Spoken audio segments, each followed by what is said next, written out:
Nagkaisa ang mga gobernador na miyembro ng Partido Federal ng Pilipinas na tiyaking makakapasok ang mga manok nila sa pagkasenador sa Haton ng Bayan 2025. Yan ang ulat ni Daniel Manalastas. Isang pulong at dinner kagabi ang naganap sa Partido Federal ng Pilipinas. Kasama rito ang mga gobernador mula sa iba't ibang lugar sa bansa. Naroon din ang isa sa mga pambato ng partido sa pagkasenador na si Senator Francis Tolentino.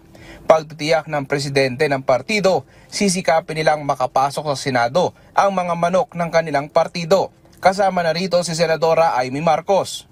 Tinitiyak namin at napag-usapan namin na kailangan talaga yung tatlo na ito, kasama si Senador Amy, si Senador Tolentino, Senador Manny Pacquiao, Senador Beno Rabalos, titiyakin talaga namin na sa 33 provinces ay mapapanalo namin ito sila. Napag-usapan na rin kasi sa Exicom na dadalhin namin ang kapatid nating mahal na Pangulo, ang chairman ng Partido Federal ng Pilipinas. Titiyakin namin na yung mga gobernador na kapartido namin ay mapapanalo talaga namin sa kanilang mga probinsya, mga senador na ito.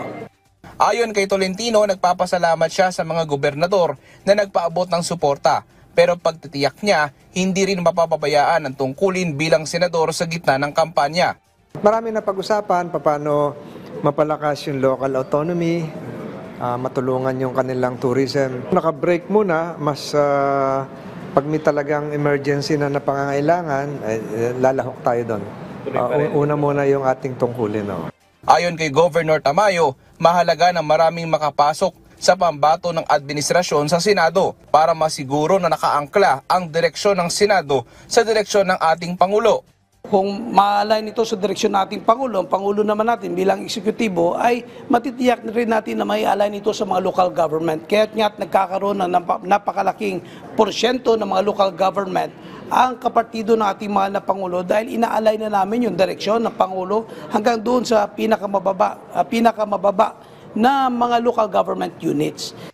Sa susunod na linggo na ang campaign period para sa mga tumatakbong senador. Daniel Manalastas para sa Pambansang TV sa Bagong Pilipinas.